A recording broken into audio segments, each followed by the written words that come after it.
Madame, monsieur, bonsoir. Bienvenue sur Bambuto Télévision. Vous faites bien de regarder la télévision. L'émission, c'est Pyramide des mystères.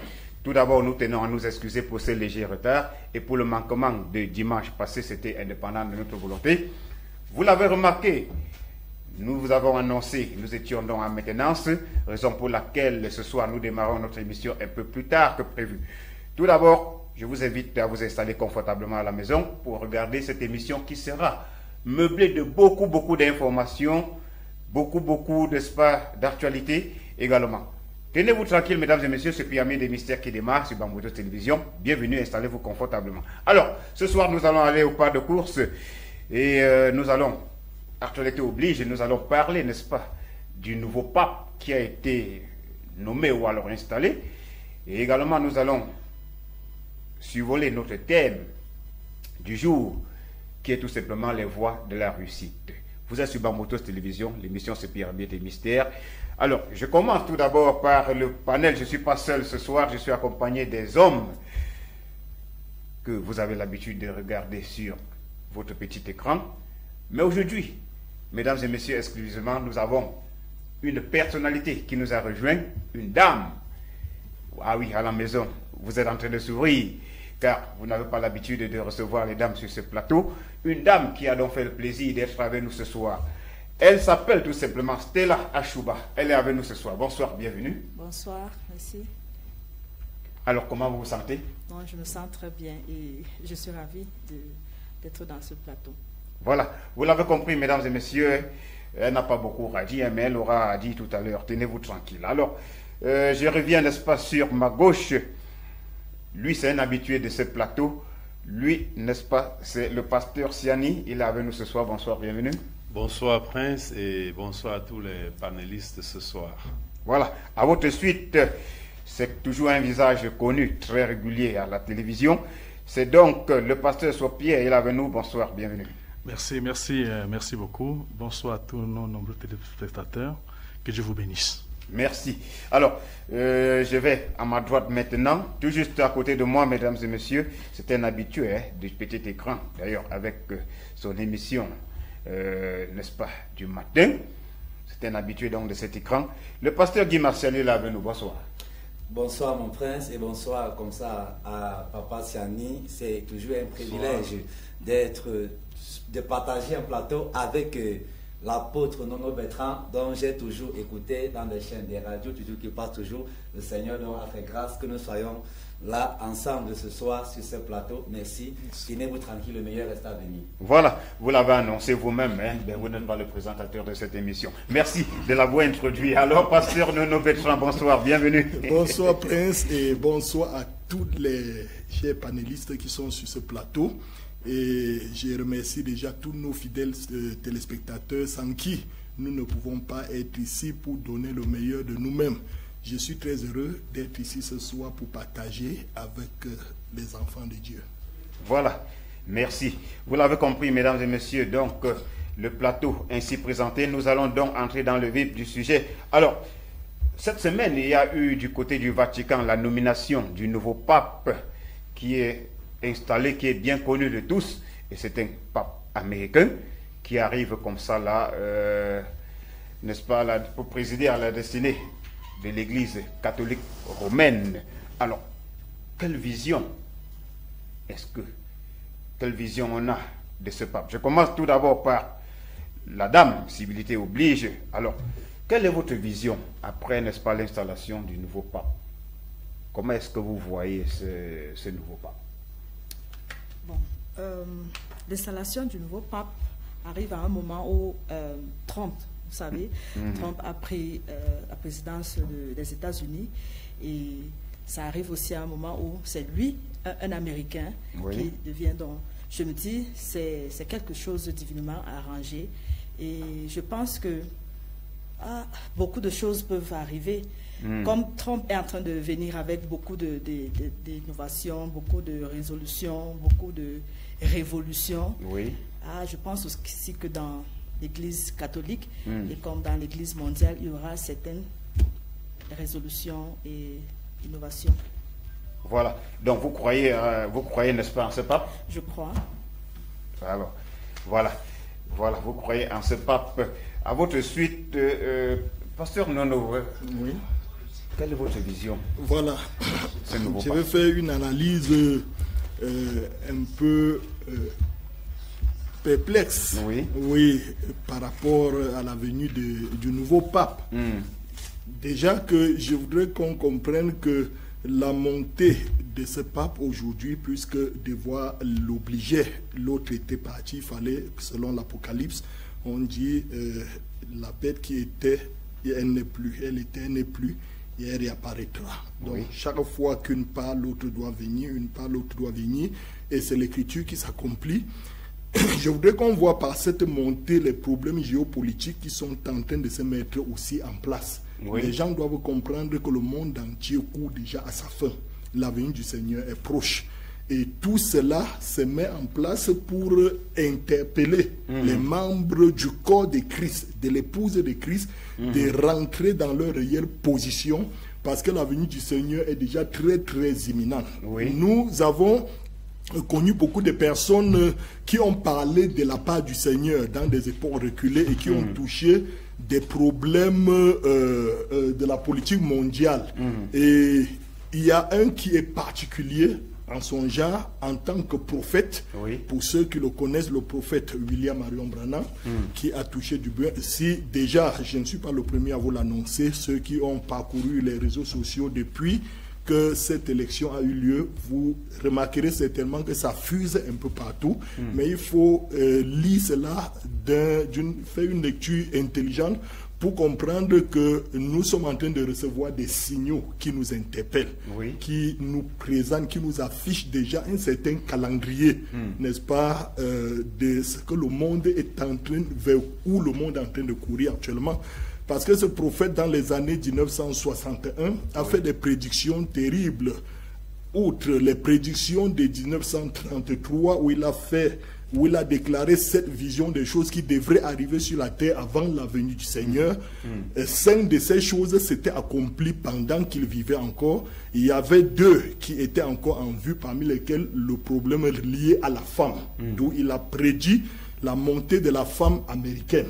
Et tous ceux qui ont connu cela vont l'entendre prophétiser qui viendra en Amérique. À un certain moment, une femme prendra un très grand pouvoir aux États-Unis d'Amérique.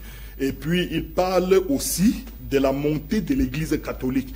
Vous savez, l'Amérique est une nation religieuse, fondée sous la base de la religion, d'où même ses dirigeants, lorsqu'ils prêtent serment, c'est la main posée sur la Bible. Oui. Cependant, l'Amérique a toujours été dirigée par des présidents, n'est-ce pas, issus de la lignée protestantiste, du protestantisme, jusqu'à ce que ce prophète prophétise une fois que, à cause du droit de vote accordé aux femmes, oui. Alors l'Amérique va commettre une erreur très grave et cette erreur va pousser, n'est-ce pas, quelque chose de totalement différent au pouvoir aux États-Unis. Un président d'obédience catholique prendra le pouvoir et on a vu monter John Kennedy. Oui. Et c'est encore lui qui prédit de quelle manière mystérieuse ce président, n'est-ce pas, mourra. Et quand John Kennedy monte, il fait une seconde prédiction. Avant la fin des temps, nous aurons encore un autre président catholique. Et nous l'avons vu monter par John Biden. Oui. Depuis ce moment-là. Et maintenant, il relie cette vision de la femme et de l'Église catholique. Et à partir du président catholique annoncé, il parle maintenant de la montée de la femme, qui sera d'une grande beauté, mais cruelle. Et cette montée de la femme commence déjà à faire pressentir dans les esprits humains, parlant de l'Antichrist, qui est annoncé dans la Bible depuis. Alors, le monde doit comprendre tout simplement que des choses annoncées dans l'Apocalypse sont en train de s'accomplir, de venir vers nous pour nous demander de nous préparer. Alors il dit que cette femme montera aux États-Unis, elle occupera un poste prestigieux. Elle sera soit présidente, soit vice-présidente. Et le jour de son investiture, il dit, je l'ai vue, elle était habillée en violet. C'est ainsi qu'on vit en cette génération encore Kamala Harris. Oui. La toute première dame élue vice-présidente aux États-Unis, oui. Et le jour de son investiture habillée en violet. Voici pour l'instant un pape issu des États-Unis qui a été élu dernièrement, je crois que c'était le 8 mai Tout à fait. dernier, et ça passe un peu comme inaperçu. Mais il faut que le monde comprenne, si la prédiction parlant de la femme qui montera aux États-Unis d'Amérique a dit que cela était déjà un signe que l'Antichrist était déjà en train de se rapprocher de nous.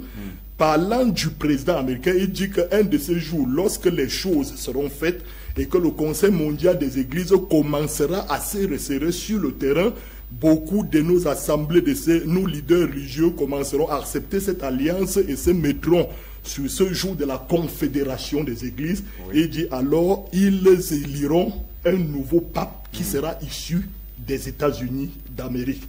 Et il dit en ce moment, la marque de la bête entrera en application. Donc comprenez que chaque prédiction qui est donnée, chaque personnage qui est annoncé vient pour poser un acte significatif. Et donc le pape qui est venu, je voudrais que le monde entier sache que la question n'est pas ici de se réjouir, on a élu un pape, mais la suite c'est quoi?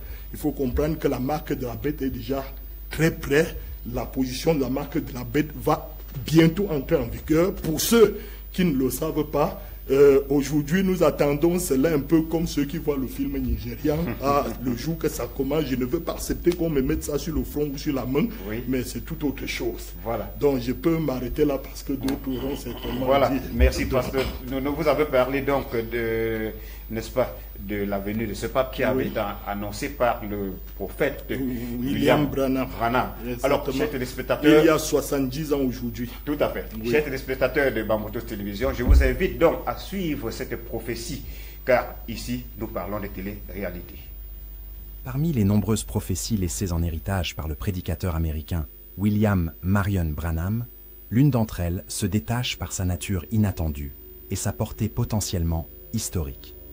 En effet, dans les années MS 1950, ce prophète reconnu pour son ministère surnaturel et ses visions saisissantes affirma avec une conviction inébranlable qu'un jour, un pape américain serait élu à la tête de l'Église catholique romaine. Une déclaration qui, à l'époque, sembla à beaucoup trop audacieuse, voire absurde. Pourtant, cette parole prophétique, gravée dans la mémoire de ses disciples, ressurgit aujourd'hui avec une force inédite à la lumière des événements récents survenus à Rome. William Branham, figure centrale du mouvement de la parole parlée, ne se contentait pas de prêcher des sermons moralisateurs. Il affirmait être mandaté par Dieu pour annoncer des événements futurs.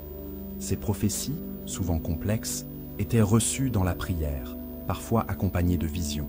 Certaines se réalisèrent rapidement, renforçant la foi de ses partisans. Mais d'autres, comme celle du pape américain, restèrent en suspens, devenant des objets d'attente silencieuse. Un contexte prophétique dérangeant. La déclaration de Branham sur l'émergence d'un pape issu des États-Unis s'inscrit dans un contexte eschatologique particulier. Pour lui, l'union entre l'Église et l'État, entre la politique et la religion, serait un signe des temps de la fin. Dans cette optique, l'élection d'un pape américain ne serait pas une simple curiosité géopolitique, mais un jalon crucial vers la constitution d'un système mondial dirigé par une autorité spirituelle globale, en lien avec des puissances politiques. Branham parlait alors d'une image de la bête, évoquée dans le livre de l'Apocalypse, une alliance dangereuse entre pouvoir religieux et domination humaine.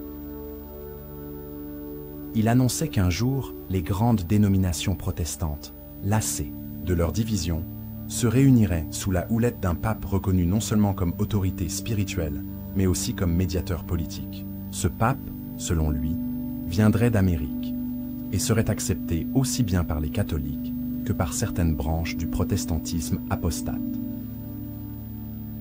Un accomplissement présumé en mai 2025 et voici que, contre toute attente, ce que beaucoup avaient, relégué au rang de prédiction marginale, trouve un écho saisissant dans l'actualité.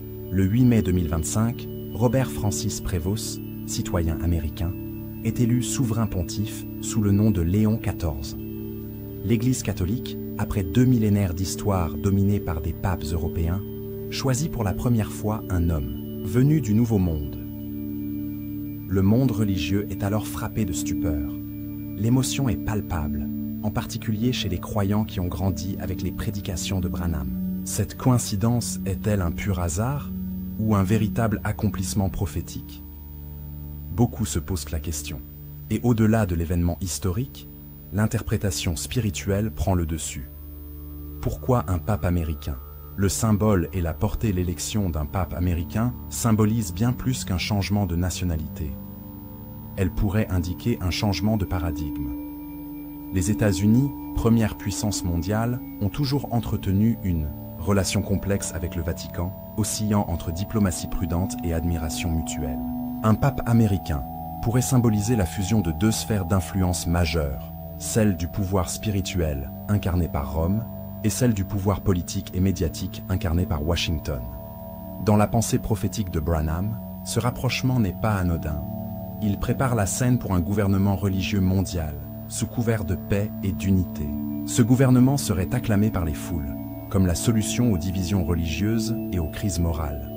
Mais en réalité, il représenterait un éloignement des Écritures et une trahison de la vraie foi. Les implications spirituelles, unité ou apostasie. Branham déclarait « Je vois une église fidèle, composée de croyants issus de toute confession, s'unir non sous une bannière humaine, mais par l'amour de Dieu et la fidélité à la parole. » Pour lui, l'unité véritable ne pouvait se faire qu'en Jésus-Christ, et non par l'autorité ecclésiastique d'un pape, fût-il américain. Selon cette vision, ceux qui refuseront de se soumettre à cette confédération religieuse resteront marginaux, persécutés, mais fidèles.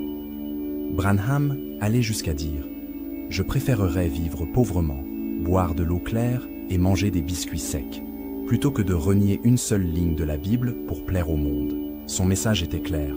Le compromis avec le système religieux dominant mènerait à l'apostasie. L'écho politique, Trump et la papauté. Quelques jours avant l'élection, l'ancien président Donald Trump poste une image générée par intelligence artificielle sur laquelle il apparaît vêtu d'habits pontificaux. Si cela semble n'être qu'une plaisanterie pour certains, d'autres y voient une provocation symbolique. Trump, bien qu'extérieur à l'Église catholique, flirte avec les symboles religieux, brouillant les frontières entre foi et politique. Lors de l'élection de Léon XIV, Trump félicite immédiatement le nouveau pape, déclarant que c'est un grand honneur pour les États-Unis. Son empressement à saluer cet événement religieux soulève des interrogations. Est-ce une tentative de séduire l'électorat catholique ou le signe d'une convergence plus profonde entre pouvoir politique et autorité spirituelle? Le Melonidi, rôle de Léon XIV. Charnière ou catalyseur? Reste à savoir quel rôle jouera réellement le pape Léon XIV. Sera-t-il un pont entre les traditions divisées du christianisme, ou bien le déclencheur d'un système mondial centralisé sous l'égide du Vatican, comme l'avait anticipé Branham? L'histoire nous le dira. Pour l'heure, les tensions montent et les spéculations vont bon train. Certains observateurs affirment que ce pape serait favorable à un rapprochement interreligieux, à une réforme des dogmes, voire à une ouverture vers une gouvernance mondiale des religions. Une prophétie en débat, inspiration divine ou projection humaine. Comme toute prophétie, celle-ci divise.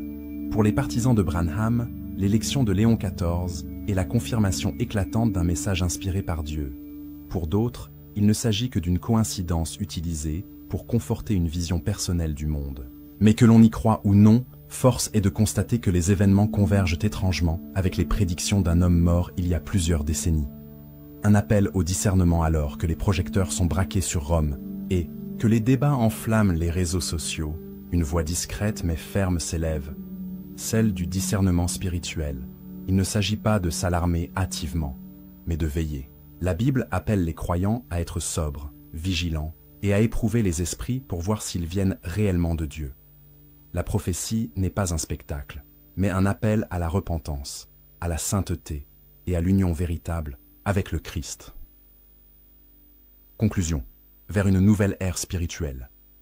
L'élection d'un pape américain ne marque peut-être pas encore l'apogée des événements prophétisés, mais elle en constitue très certainement un jalon déterminant.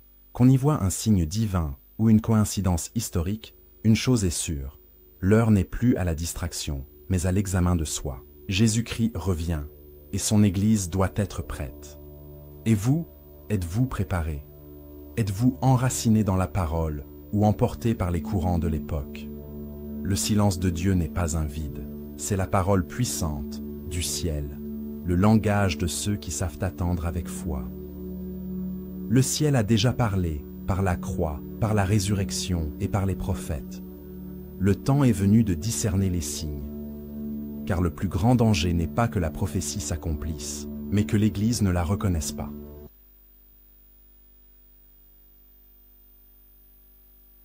Voilà, vous l'avez compris, chers téléspectateurs à la maison, vous avez compris, c'était donc une prophétie qui avait été dite il y a de cela plusieurs années. Alors, je reviens à vous, pasteur Siani.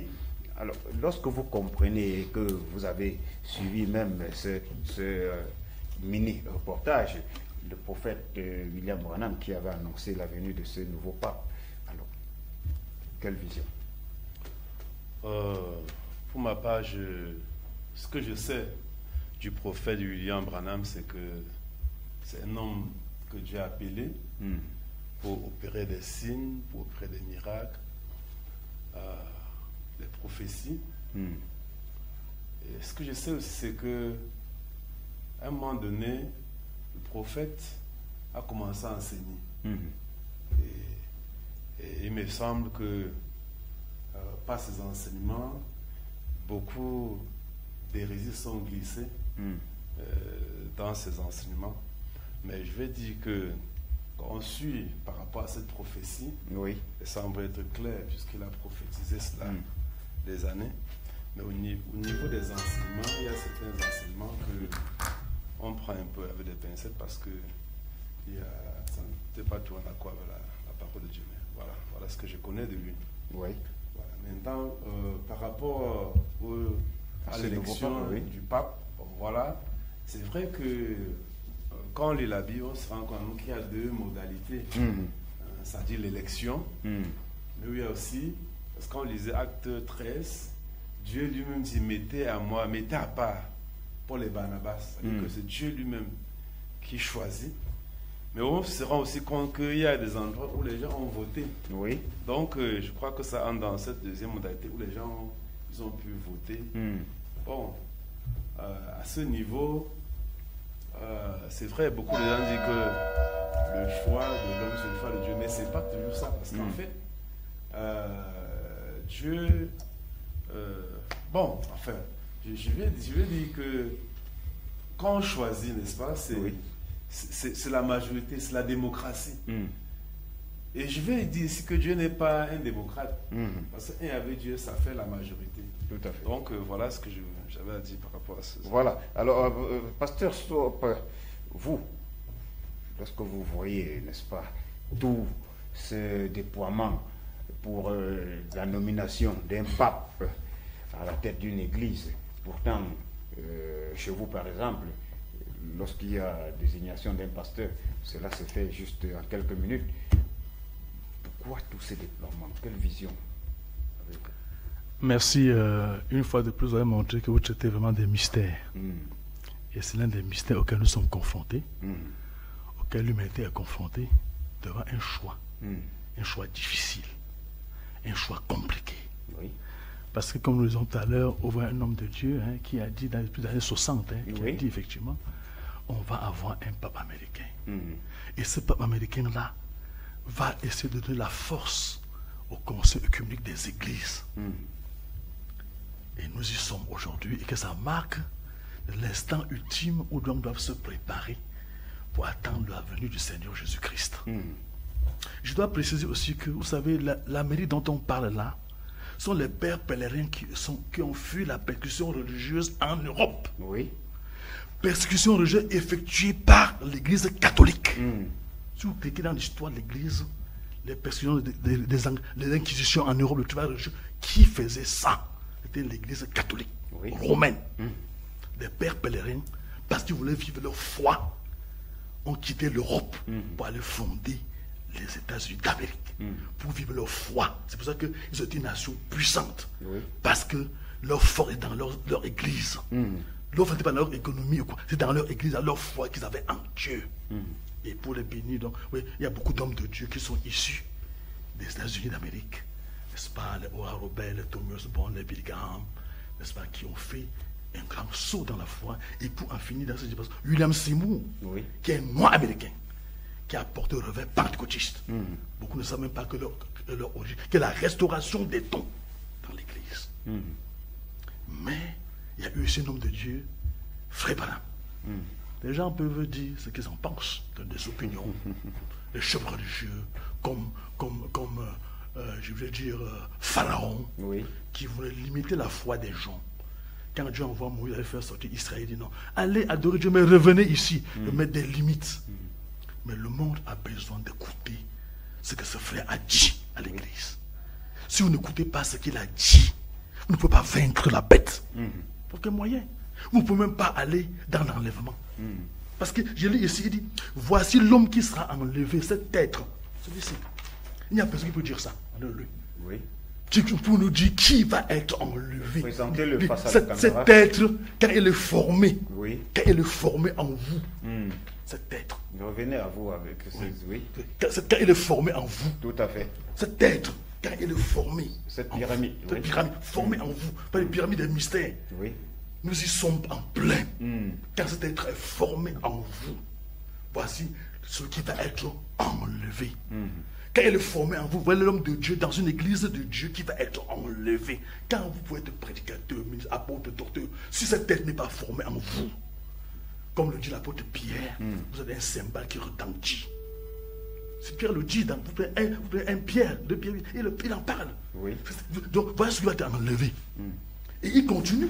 Je veux dire, qu'on comprenne. N'est-ce pas? Elle est lui. C'est là, ce qui va être enlevé. L'épouse est Jésus, est lui. Et puis il est passé au calvaire. L'épouse doit passer au calvaire. Et ce pape qu'on a nommé là, il va faire passer l'épouse au calvaire. Mais Dieu de son côté aussi se prépare. Nous l'attendons de pied ferme. Parce que Dieu est avec nous pour façonner une épouse parole qui va subir la pression pour ressusciter. Quand on parle de l'enlèvement, ça passe par le calvaire. Et cet homme a dit, cet homme vient comme une dynamique. Il vient pour faire pousser l'église au calvaire et à l'enlèvement. Les hommes qui disent ça, vous pouvez écouter tout le monde.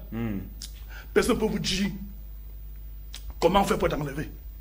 C'est le seul qui nous a dit comment on va faire pour être enlevé. C'est le seul qui nous dit comment. Et on gagnera à l'écouter pour nous préparer. Donc, l'épouse doit passer par le calvaire. Et c'est le conseil des églises qui va faire pression sur l'épouse. Mais avant ça, il y a un trompette qui retentit. Parce que cet homme a dit, il y a le cri, il y a la voix d'archange, il y a la trompette de Dieu. Pour préparer ceux qui vont dans l'enlèvement. Et là, nous sommes sur la trompette de Dieu qui retentit aujourd'hui. On vient de lire un pape américain. Depuis 2000, 2020 et autres, Dieu fait une œuvre au Cameroun. Il y a un Camerounais qui a atteint cette perfection de Dieu-là. Et qui sonne la trompette. Les morts sont ressuscités. Les morts de 4 jours sont ressuscités. Dieu accomplit manifestement. Donc, c'est vraiment prophétiser qu'il y aura un pape. Mais c'est pour prophétiser qu'une église va naître. Il y a la puissance de Dieu pour présenter Christ aux gens. La trompette retentit pour nous préparer effectivement à avoir les notes de joie, de réjouissance et pour avoir la capacité, la patrie Omega, la capacité d'être enlevé. Nous avons la capacité d'être enlevés et nous y sommes. Nous sommes préparés pour faire face à la situation. Merci, pasteur. Alors, je reviens à vous, Madame Stella. Lorsque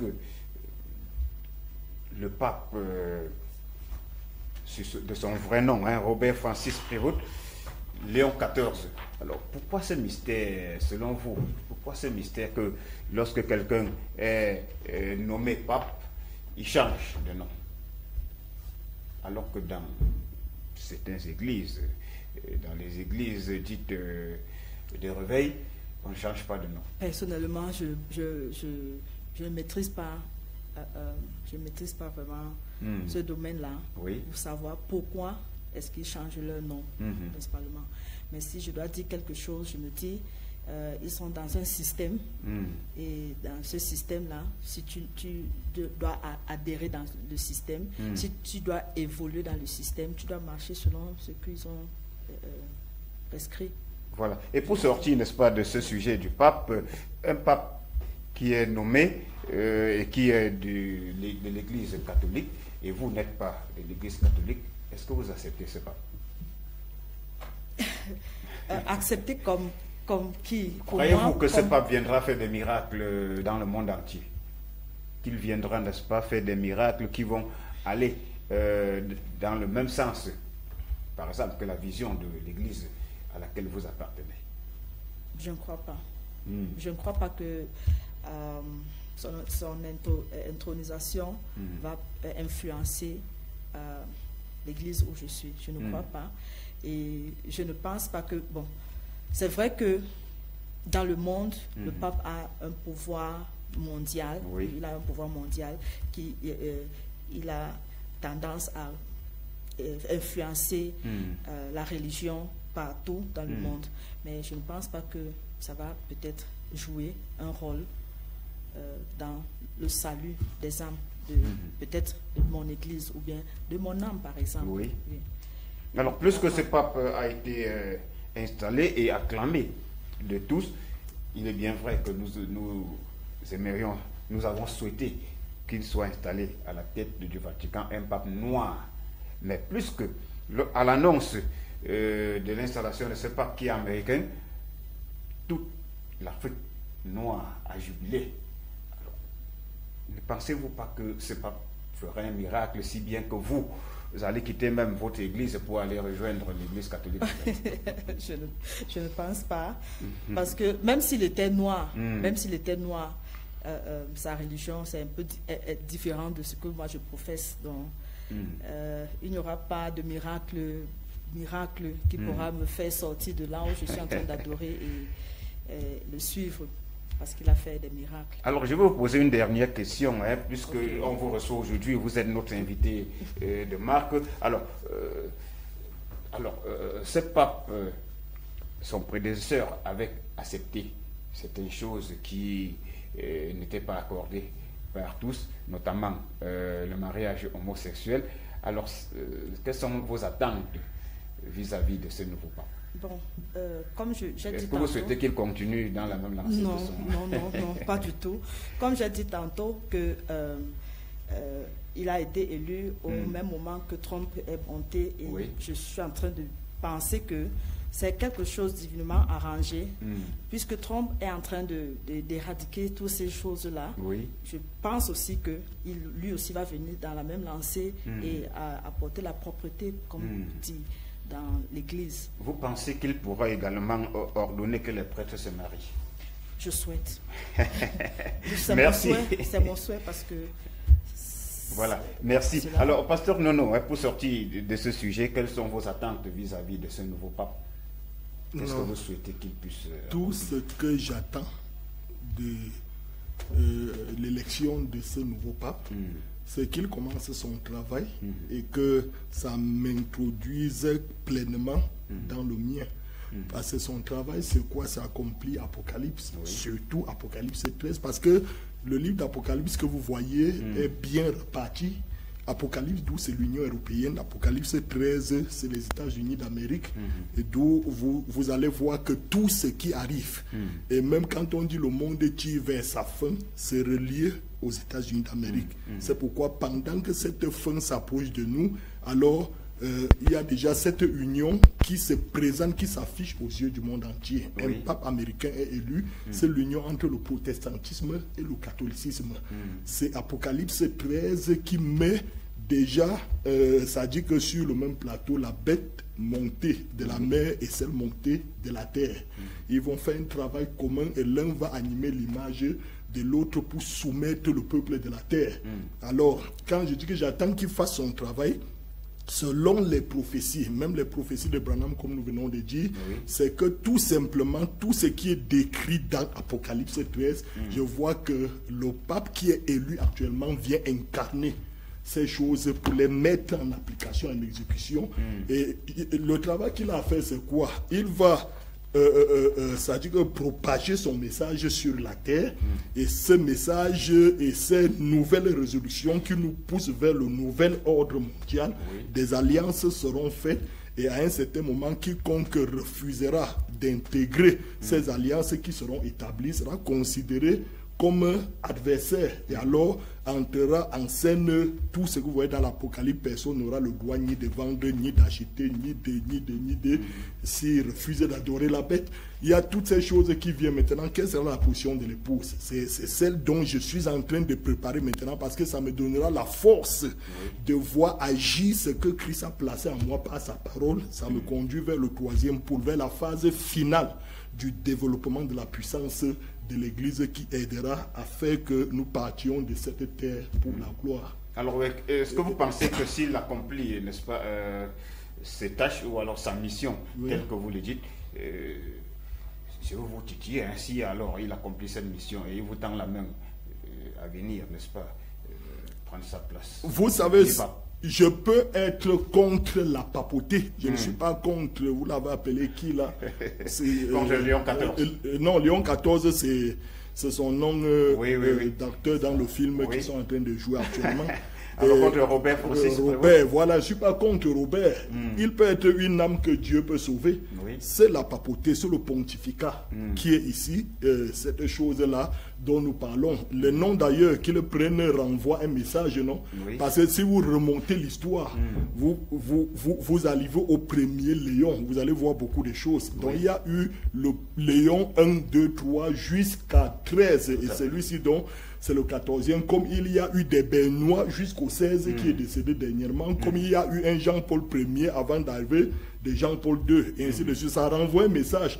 Ça dit que Nono Bertrand vient ici, et puis vous voyez l'image que je place là derrière et que je me filme devant, vous renvoie celui à qui je voudrais m'identifier. C'est lui que je voudrais faire, c'est-à-dire comparer mes œuvres aux siennes. Donc c'est un peu cela. Moi, je dis, quand vous dites tendre la main, je dis, s'il tend la main en tant qu'un individu qui cherche Dieu, je lui présenterai ce que je connais de Dieu. Mais en tant que système, nous n'avons rien contre les individus. On peut avoir quelque chose contre le système, mais pas contre les individus. Voilà. Une dernière question pour sortir. Une dernière question. Alors, vous qui avez creusé, vous qui étudiez, n'est-ce pas, même les choses, on va dire, même du côté traditionnel, comme on l'appelle, un pape qui décède, on projette une fumée noire, et un groupe de personnes qui entrent dans une chambre subitement projette une fumée blanche. Est-ce que ça ne nous renvoie pas au système du veuvage, parlant de Babiliki? Bon. Parce que la veuve commence par des tenues bizarres, après une tenue blanche pour sortir le jour du marché, comme on le dit. Moi, je regarde plutôt ça d'un œil culturel. Je regarde ça juste comme un système de communication. La communication a commencé par le feu. Et après les tam-tams et tout cela. Donc, il y avait toujours une manière de communiquer. Donc, fumée noire, on dit le pape est mort maintenant. Quand la conclave se réunit et puis ils sont en discussion, dès qu'on a trouvé l'homme qu'on recherche, on projette la fumée blanche pour passer une communication au peuple qui attend que finalement on a trouvé, on a réussi à tirer, et bientôt on va le présenter au public, d'où la fumée blanche. Bon, je regarde ça juste comme un système de communication. S'il y a autre chose derrière moi, je ne peux pas dire ce que je ne connais pas. L'Église devrait donc accepter le veuvage, le système du veuvage les Américains. Alors, pasteur Guy Mercial, le nouveau pape, Léon XIV, que sont vos attentes? Ok.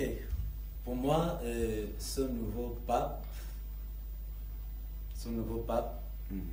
le jeune pape de 69 ans, pour moi, il a juste une vision, peut-être de celui de Léon XIV, qu'il a pris son nom, juste pour continuer la mission de quelque chose bien établi. À quelque part, son prédécesseur a laissé le chantier à un certain niveau. Et il faut que Léon vienne continuer avec le chantier. Je ne pense pas que celui-ci vienne avec un feu nouveau ou un nouveau départ, comme nous disons souvent dans l'église, dans nos différentes églises dites des réveils, dès qu'on nous qualifie. Je ne pense pas qu'il vienne avec un nouveau départ, mais je pense qu'il vient continuer le travail, continuer le chantier que ses prédécesseurs ont toujours bâti jusqu'à présent.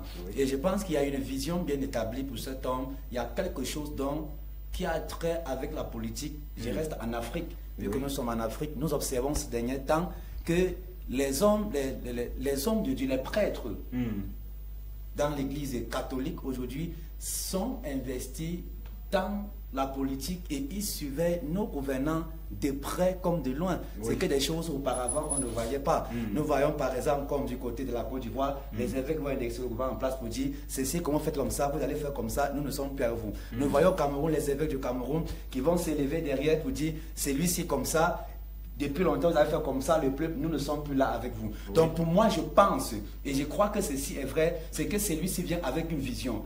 Même qu'il soit jaune, noir, quelle qu'en soit la personne, c'est un pape noir qui était intronisé ou élu comme pape, il devait toujours suivre les pas, il devait toujours continuer avec le chantier.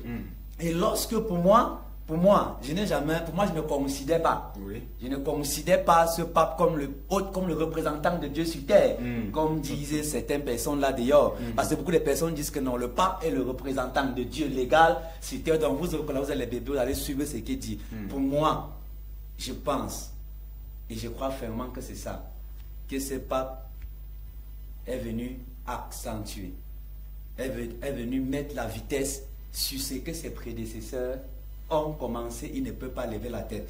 Je crois que les cardinaux qui votent, qui élus le pape, il y a des principes, on le dit, monsieur, avant que tu sois, il faut que tu signes ici. Malgré qu'on ne nous présente pas cela, aux yeux du monde, les caméras ne sont pas autorisées. Sur les choses, on dit, monsieur, signe là, signe là, signe là. Au cas où tu trouves que tu ne peux pas, on prend celui qui veut. Selon, il y a ce pape qu'on a cité parmi les 12 favoris, le Guinéen. On disait, peut-être que celui-ci sera le tout premier pape noir. Donc lui, il était contre le célibat des prêtres. Il a dit que le temps est arrivé que les prêtres se marient. Peut-être qu'à l'autre côté, il me disait que je suis fatigué de me masturber, je suis fatigué de ces choses qu'on camoufle. Je veux que nous revenons sur le Saint-Siège, comme dit de l'apôtre Pierre. Vu que Pierre lui-même, selon les Écritures, était un homme marié, était un homme qui avait des enfants, dont la Bible nous parle de sa famille, nous parle de sa belle-mère. Mais pourquoi on a mis cela de côté? Parce qu'il est hors hiérarchie. Parce qu'il n'est pas tant, il ne cadre pas avec la doctrine. Il ne cadre pas avec la vision du Vatican. Pour moi, je pense que les chrétiens devraient se réveiller, comme nous disons toujours, réveillez-vous, qui est devenu notre nom. Vous devez être éveillés, être concentrés, ne soyez pas distraits, car je pense que le pire est en train de venir.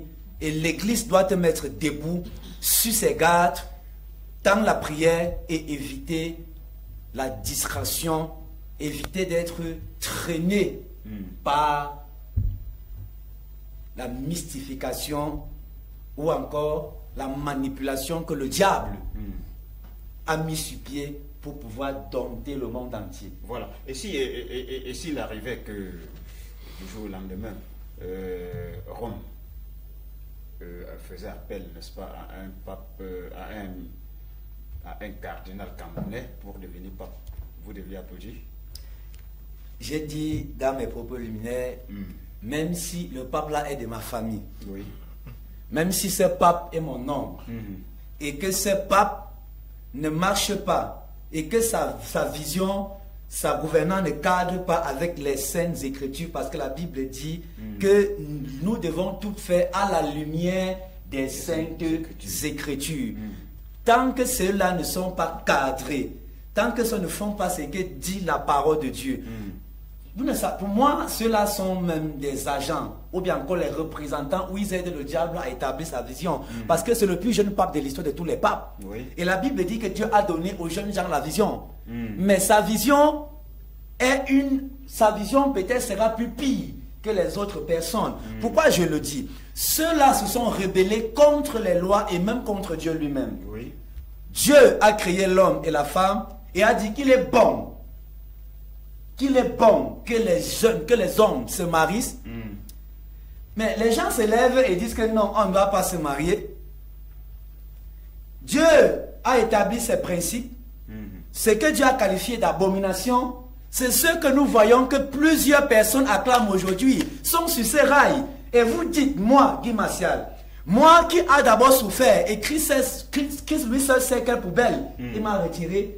Aujourd'hui, je fais allégeance pour acclamer une telle chose. Non, moi, je me retire les mains de côté et je dis, peu importe, ce pape n'est pas là pour nos beaux yeux. Merci. Merci. Merci Guy Martial. Alors, Pasteur Siani, définitivement, devons-nous accepter ce nouveau pape? Devons-nous l'accepter? Oui.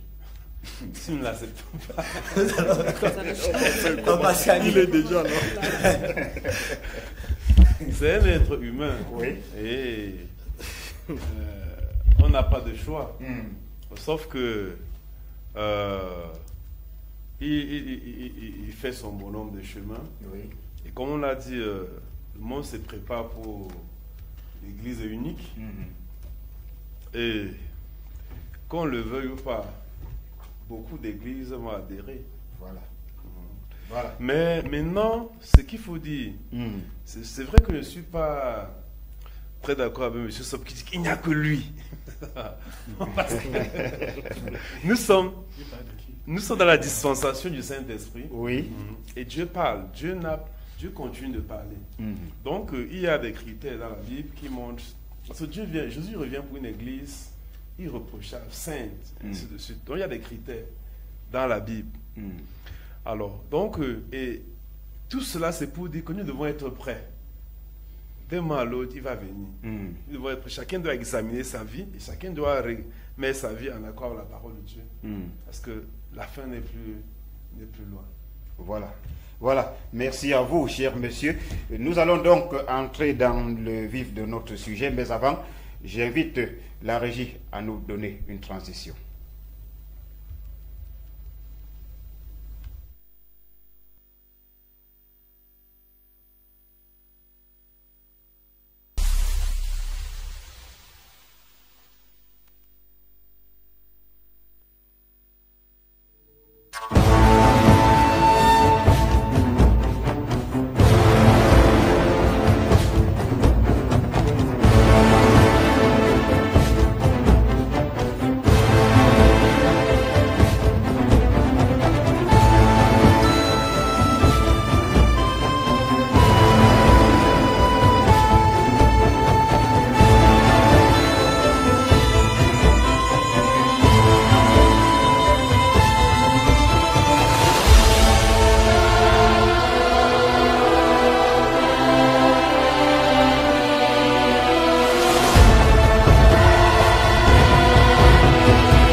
De retour sur le plateau, mesdames et messieurs, vous l'avez suivi, nous sommes toujours sur Pyramide des Mystères, votre émission qui passe désormais tous les dimanches, 18h, 20h.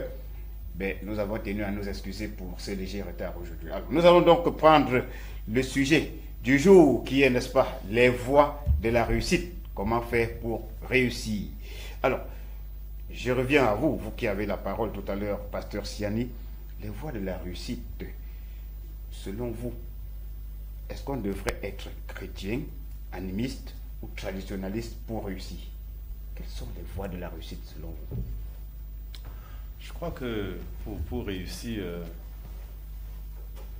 la voie de la réussite, c'est la relation avec le Créateur. Parce que Dieu nous a créés, il a un plan pour nous, il a un projet pour nous. Il voudrait que nous marchions sur ces traces pour accomplir ces plans et ces desseins dans nos vies. C'est alors qu'on dira qu'on a réussi. Et il est bien dit dans la Bible, c'est dans le livre de Josué, chapitre 1, le verset 8. Oui. Josué chapitre 1, verset 8. Il est écrit, Nous vous invitons à la maison, mesdames et messieurs, chers téléspectateurs, à fouiller les versets que nous vous donnons. Et vous pouvez intervenir en direct dans cette émission via le numéro qui va s'afficher au bas de votre écran, à savoir le 6 74 54 99 18. Oui, pasteur Siani. Josué 1, verset 8. Que ce livre de la loi ne s'éloigne point de ta bouche, médite-le jour et nuit pour agir fidèlement selon tout ce qui est écrit.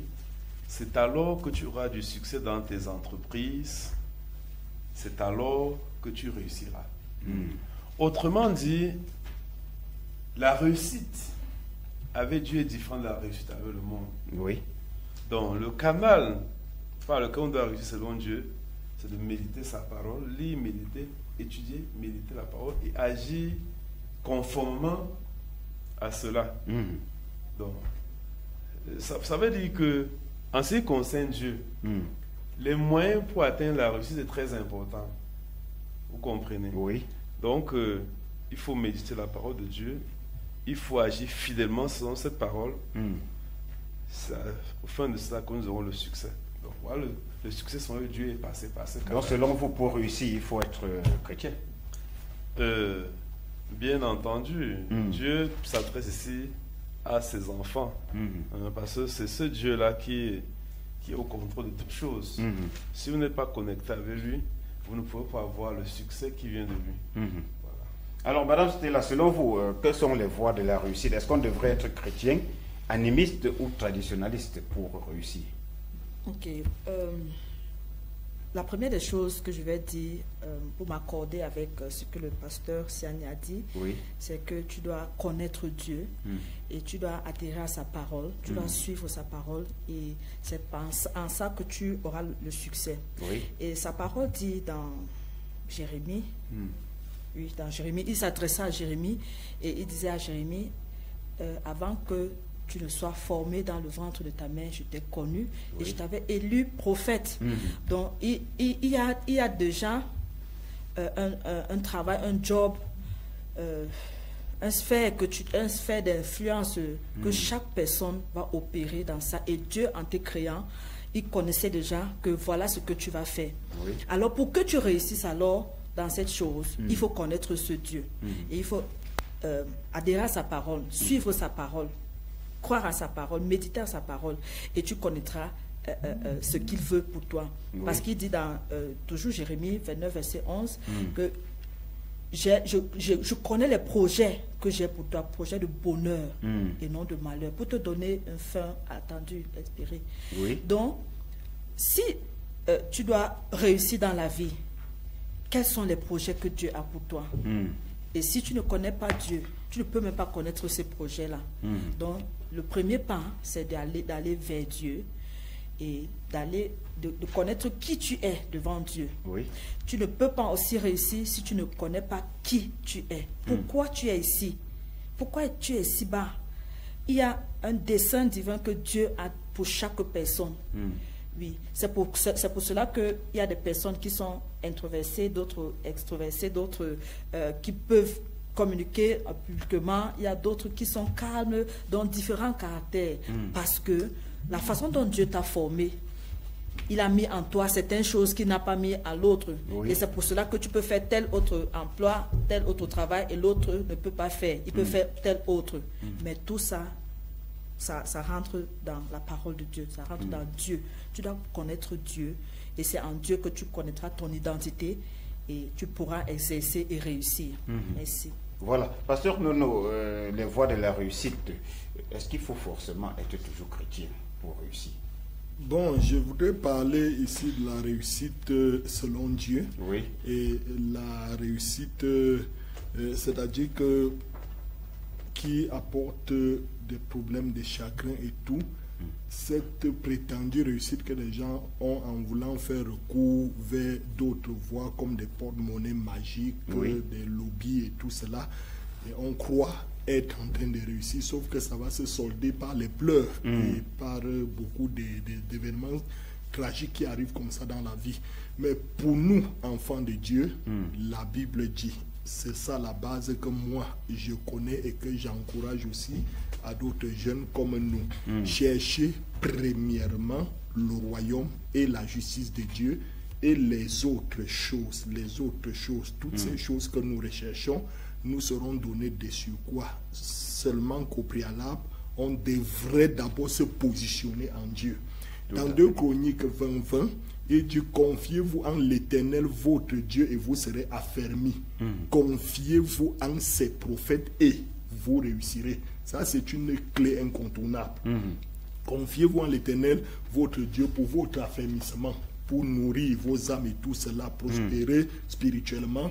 Et confiez-vous en ses prophètes, en ses serviteurs et tout cela, et vous réussirez, parce qu'ils sont la voix de Dieu pour vous, le moyen de Dieu pour vous.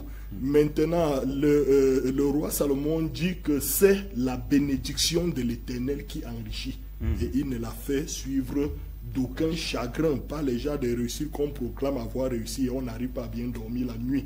Moi, je voudrais proposer cette voie pour ne m'arrêter qu'à ce niveau qui est très important, et en fait pour éloigner d'abord des gens de la paresse et savoir que chaque chose suit un certain code, suit, n'est-ce pas, une certaine ligne. Donc on ne peut pas se lever un matin, on s'en va s'aligner, ça se cacher dans un angle, jeûner et prier pour réussir. Non, on ne réussit pas en allant jeûner et prier, jeûner et prier. Il y a des choses qu'il faut accompagner avec pour avoir ce qu'on veut. Même à l'école, on dit que le travail nous éloigne de 3 choses. Le vice, l'ennui et le besoin. Voilà, c'est le travail. Salomon dit à son chapitre 6 des Proverbes, à partir du verset 6, va vers la fourmi paresseux, considère ses voies et devient sage. Elle n'a ni chef, ni inspecteur, ni maître. Elle prépare en été sa nourriture. Elle amasse pendant la moisson de quoi manger. Paresseux, jusqu'à quand seras-tu couché? Quand te lèveras-tu de ton sommeil? Un peu de sommeil, un peu d'assoupissement, un peu de croiser les mains pour dormir, et la pauvreté te surprendra comme un rôdeur, et la disette comme un homme en armes. L'homme pervers, l'homme inique mâche la fausseté dans sa bouche. Donc en fait, c'est pour dire, si nous voulons réussir, il faut déjà éviter un certain nombre de choses. Il faut haïr la paresse. Il faut haïr il y a en Amérique du Sud, quelque part là-bas, une certaine fourmi ou chenille là qu'on appelle paresseux. Et quand on regarde sa caractéristique, sa manière de marcher, vous voyez que la tortue même est encore vraiment félicitable dans sa marche impériale. Donc on évite aux enfants de courir vers ces sortes de richesses qui peuvent les conduire très très loin dans des choses tragiques en travaillant. Mais avant se confier en l'Éternel, travailler et l'Éternel fera le reste. Voilà. Alors on nous dit que les parcours de réussite se caractérisent par un double rapport positif au travail et à l'emploi. Au regard de l'activité, rémunération, conditions de travail, perspectives de carrière, relation, plaisir au travail, et par rapport à la stabilité et à la sécurité dans l'emploi. Alors, vous, pasteur Guy Martial, les voies de la réussite, ben on nous dit qu'il faut travailler. Et selon vous, il faut toujours aller être chrétien? Il faut d'abord être premièrement, comme l'a dit l'apôtre Nono, en donnant la parole de Dieu, en soutenir comme ça, n'est-ce pas, sa thèse. Il faut d'abord être un travailleur, il faut d'abord travailler. Il faut noter qu'un être humain sur la terre qui ne travaille pas est un enfant rebelle dans la maison de Dieu. Lorsqu'il part dans la maison de Dieu, il faut noter que nous sommes tous créatures de Dieu, nous ne sommes pas tous serviteurs ou encore enfants de Dieu. Comme nous disons toujours, on dit souvent qu'on accouche enfant mais pas le cœur. Et si vous regardez à Dieu, Dieu lui-même est un travailleur. Dieu a travaillé 6 jours, il s'est reposé le 7e jour, un seul jour. Mais nous observons aujourd'hui des personnes, surtout la jeune génération d'aujourd'hui, mes frères qui nous regardent actuellement, des personnes qui veulent se reposer 6 jours et doit travailler seulement un seul jour. Et même ce jour-là, ils sont sur les réseaux sociaux, des TikTok, tout le monde veut faire n'importe quoi. Et même celui qui travaille gaspille ce qu'il reçoit n'importe comment. La Bible nous dit dans le livre de Somme, le chapitre 1er, le verset 1, « Heureux l'homme qui ne marche pas selon le conseil des méchants, qui ne s'arrête pas sur la voie des pécheurs et qui ne s'assied pas en compagnie des moqueurs. » Une personne qui travaille n'a pas le temps d'écouter les conseils des méchants. Donc ce que nous écoutons nous galvanise, nous motive dans le choix que nous préférons dans notre vie. Et si tu n'as pas le temps à écouter une mauvaise personne, tu finiras par représenter ou par refléter ou faire ce que la personne faisait. Si la personne avait échoué, forcément tu vas échouer. Quand tu travailles, tu n'as pas le temps des moqueries, tu n'as pas le temps de Congo ça, comme on dit au quartier. Donc une personne, tu vois des femmes paresseux, des hommes paresseux qui se lèvent, ils voient quelque chose, ça leur plaise. Mais lorsqu'ils s'en vont là pour demander cela, ils sont obligés de porter le nom d'une autre personne pour déposer. Mais tu vois telle personne qui est à tel endroit, il a dit comme ça de toi. J'ai enfin pour dire, s'il te plaît, j'avais besoin de telle chose. Or, si tu avais le temps, si tu travaillais, tu ne devais pas arriver à ce niveau-là. Donc, pour réussir dans la vie, numéro 1, il faut être un bosseur. Numéro 2, il faut avoir Dieu. Pourquoi il faut avoir Dieu? Beaucoup de personnes ne sont pas paresseux. Il faut noter, monsieur Prénonatien, plusieurs travaillent comme des lions, mais cependant, on la récompense du fourmi, on le salaire de la fourmi. Ils travaillent, mais ils ne font rien. Il n'a pas un compte en bas, il n'a pas un compte bancaire où il peut stocker cet argent. Il n'a pas de terrain, il ne s'habille même pas. Mais qu'est-ce qui se passe? Là, il y a un problème spirituel. Et à ce niveau-là, on dit, lorsque tu es enfant de Dieu, Dieu t'aide, Dieu t'épaule, Dieu te délivre à ce niveau-là. Merci. Voilà. Dieu t'aime, Dieu te délivre à ce niveau-là. Alors, pasteur, soit vous avez compris l'intervention de Guy Martial qui dit il faut être d'abord un travailleur et après connaître Dieu. Est-ce que vous êtes d'accord avec cela? Pour réussir, il faut être d'abord un travailleur et après, il faut connaître Dieu. Merci. Merci pour la parole donnée. C'est un sujet complexe. Quand on parle de réussite, essayer de quoi en fait? Je pense aussi essayer de l'argent, d'avoir des biens. Réussir sa vie. Dans la société, ça veut dire. Réussir sa vie, ça veut dire on a des biens, on a des immeubles, on a des véhicules, on a des aisance matérielles. Oui. C'est ça, non? Oui. Mais si je voudrais dire un texte de la Bible. C'est dans Genèse 1, 26. Puis Dieu dit, faisons l'homme à notre image, sans notre ressemblant, qui domine sur les poissons de la mer, sur les oiseaux du ciel, sur le bétail, sur toute la terre et sur tous les reptiles qui rampent sur la terre. Et Dieu créa l'homme à son image, il créa à l'image de Dieu, il créa l'homme et la femme. Et puis Dieu le bénit, soyez féconds, multipliez, dans sa terre, assujettissez, dominez sur les poissons, sur la mer, sur les oiseaux du ciel, sur les animaux qui se meurent, et ainsi de suite. Ça, non? Oui. Donc Dieu a créé l'homme à son image. Il a donné le pouvoir de dominer, de se multiplier, d'assujettir. N'est-ce pas? Et à ce niveau, on se rend compte que l'homme assujettit même d'abord. L'homme veut dominer, l'homme a multiplié. Il va faire beaucoup de choses sans revenir à l'image de Dieu. N'est-ce pas? On a du succès, on a des grandes églises, on a prospéré, les hommes d'affaires sont prospères, les villes, on a bâti les villes, on a bâti des sociétés humaines, l'homme a multiplié, il a fructifié, mais en dehors de l'image de Dieu. Il n'est pas rentré d'abord à l'image de Dieu.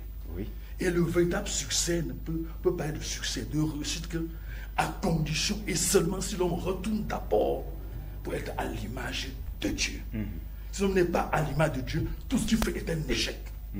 Qu'il ait les voitures, les maisons, qu'il soit président, ministre, gouverneur, c'est un échec parce qu'il va finir demain sur terre et c'est fini. Et il y a un grand homme qui a dit un jour, à quoi c'est un homme de gagner le monde entier s'il perd son âme?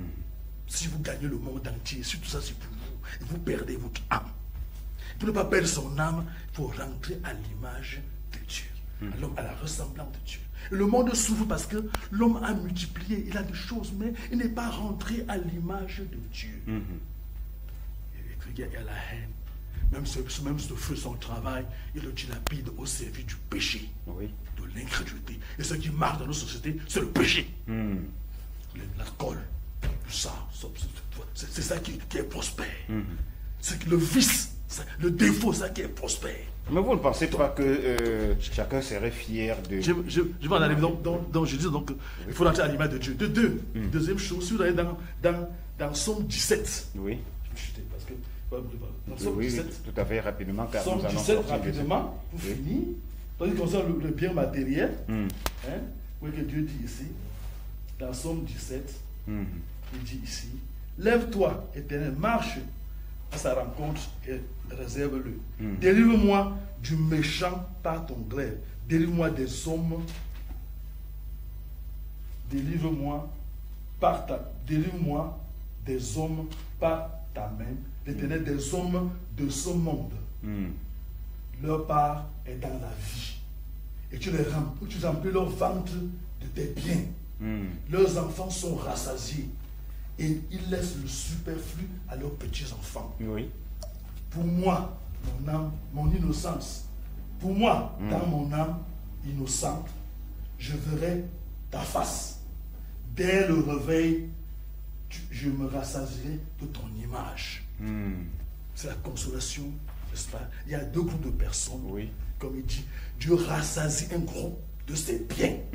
Les hommes du monde, de ses biens. Ils donnent même le superflu à leurs enfants. C'est leur part. Mais il y a un autre groupe de personnes que leur part, il dit, je me rassasierai de ta face.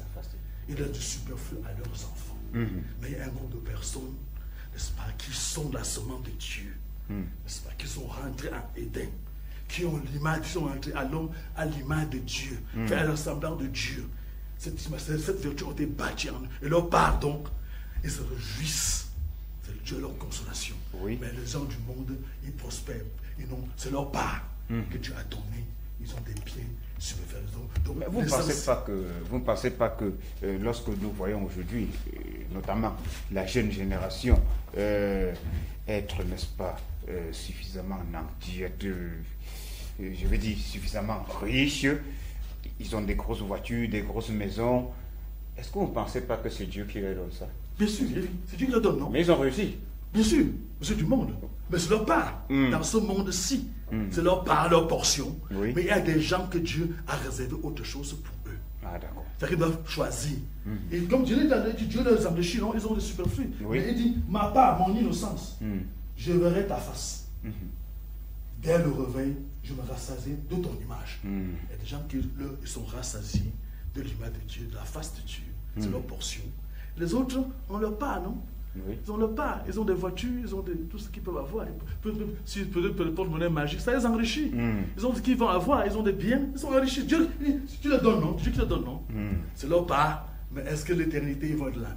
Non. Ils vont être au millénium? Non. Ils vont au nom de l'agneau? Non. Il y a de ceux qui sont réservés, n'est-ce pas, pour les trésors. Ils sont à l'image de Dieu. Dieu est leur père, ils sont ses enfants, ils sont sa semence, ils sont la manifestation des fils, des filles de Dieu. Et ce monde ne les veut pas. Ce monde va les rejeter. Quand on parle de la pression, la persécution, ça va faire pression sur ceux qui sont fils des filles. La nature soupire dans la manifestation des fils et des filles de Dieu. Sont ces gens-ci là.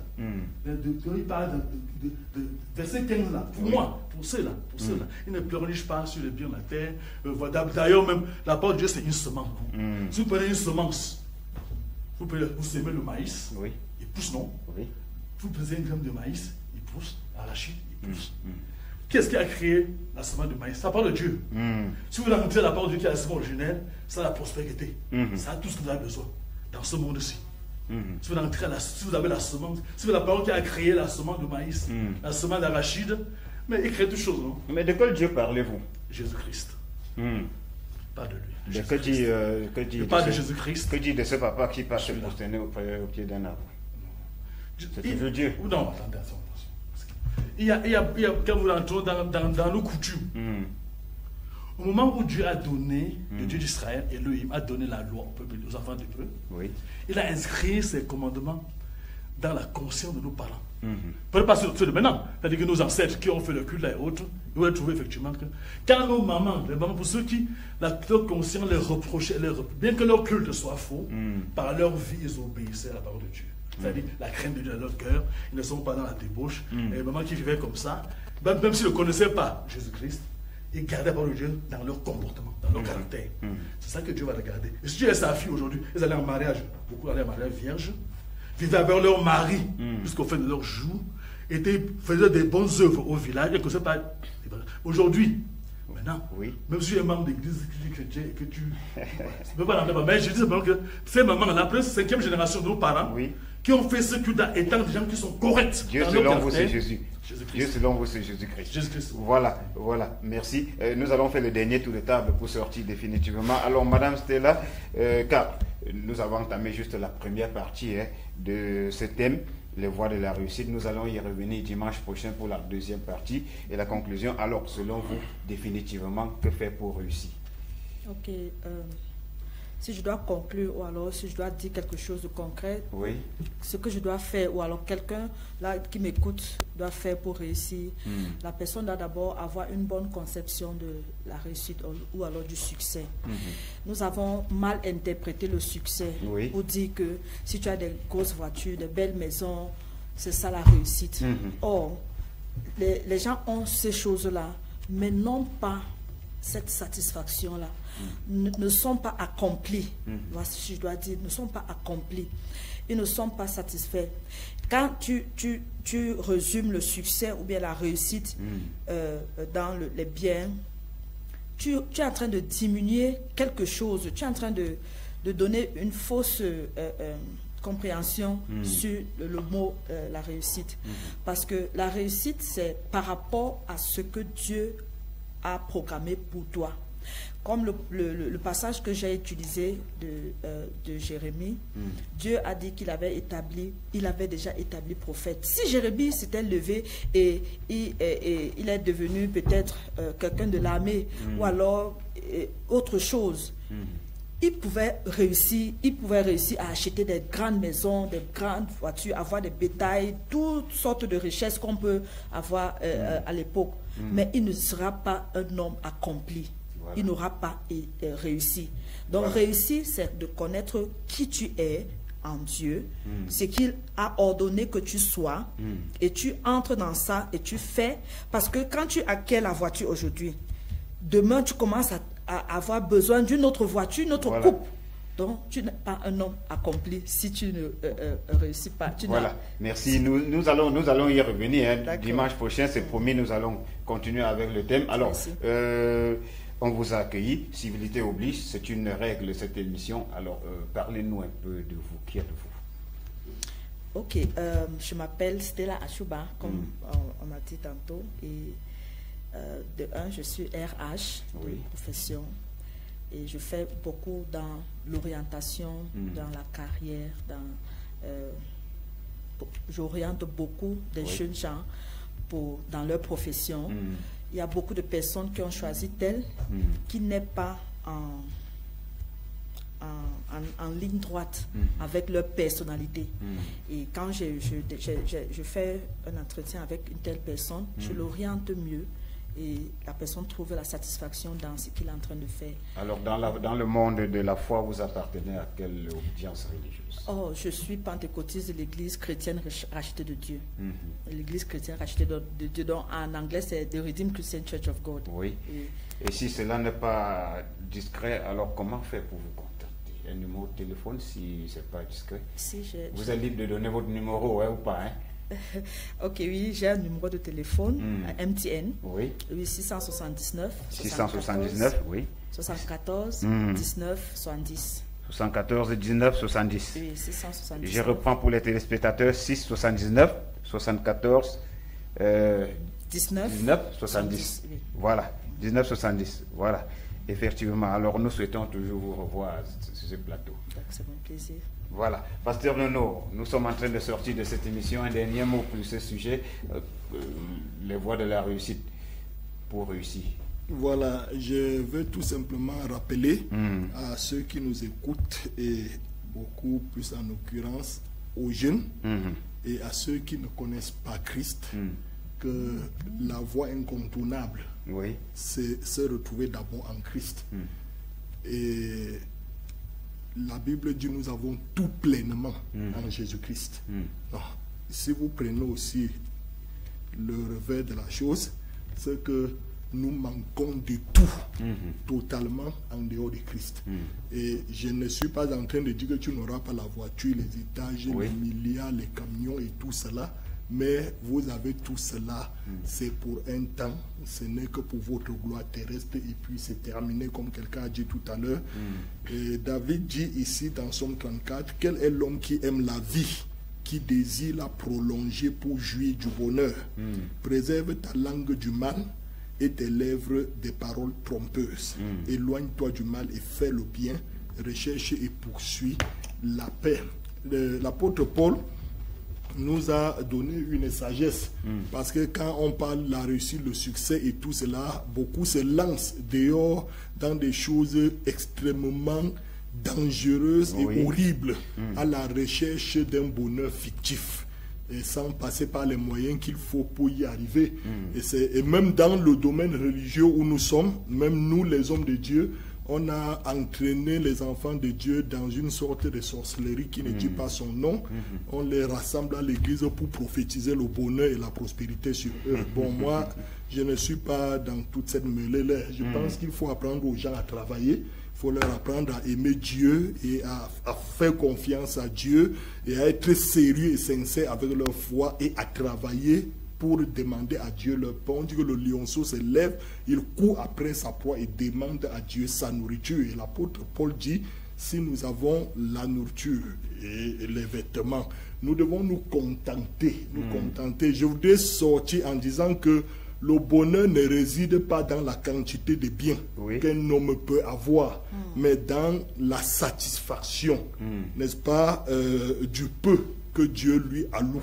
C'est-à-dire que s'il peut être satisfait du peu que Dieu lui alloue, sans chercher à compliquer quoi que ce soit, il mange cela avec paix, alors voilà le bonheur de l'homme. Il est un homme qui a réussi. C'est ça. Alors, il y a certains téléspectateurs qui m'ont demandé, Prince, nous souhaitons que tu puisses poser cette question à l'apôtre Nono. Comment se porte le tabernacle de la restauration aujourd'hui? Oui, le tabernacle de la restauration se porte très très bien.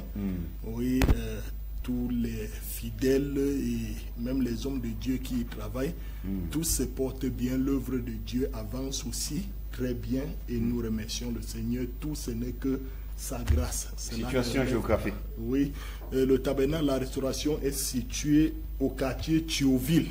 Au quartier Thionville, non loin du collège CPO, entendez, collège privé de l'Ouest.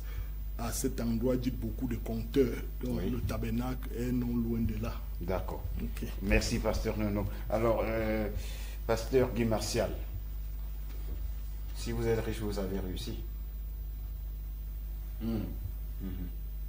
Ça, c'est ce que vous dites par Guy Martial. Lorsqu'on parle de la réussite, il y a beaucoup de domaines. On peut réussir dans les affaires et échouer dans le foyer. On peut réussir à obtenir son permis de conduire et échouer dans l'éducation de ses enfants. Et lorsque le fondement, dans Somme 11:3, Dieu l'a dit, si le fondement est renversé, que fera le juste? Lorsque la base, lorsque la fondation n'est pas soudée, n'est pas bonne, lorsque la maison n'est pas bonne, lorsque tu sors la nuit, tu sors quand les enfants dorment, tu y retournes quand les enfants dorment, l'enfant va t'appeler tonton, tu vas le juger pour rien. Pourquoi? Parce que tu as échoué dans l'éducation, tu n'as pas été là. Et si tu n'éduques pas tes enfants, le voisin va éduquer tes enfants. Si tu ne forges pas ta maison, quelqu'un d'autre va le faire à ta place. Donc, donc on parle de la réussite, il faut d'abord, réussir sa vie chrétienne, parce que lorsque tu as réussi ta vie chrétienne, un enfant, une personne qui a la crainte de Dieu, il est fort probable que tu réussis dans tout ce que tu entreprendras. Là est la volonté de Dieu et c'est ce que dit la parole de Dieu. Nous voyons l'exemple de Joseph. La Bible dit, l'Éternel fut avec lui et la prospérité lui accompagna. Si tu as vu, tu vas réussir. Et surtout, il faut se faire former. Il faut se faire former. Il faut avoir un emploi fixe et stable, parce qu'un mécanicien devenant directement médecin va tuer les gens. Il faut travailler. Il faut travailler. Merci. Il faut bosser dur. Merci, pasteur Guy Martial. Alors, pasteur Siani, un dernier mot. Si on est pasteur, on a réussi sa vie.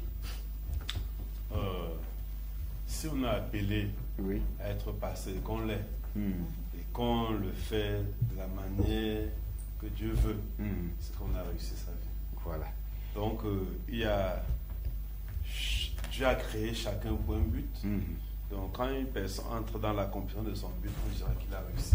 Voilà. Mais s'il n'est pas... Prenons un exemple.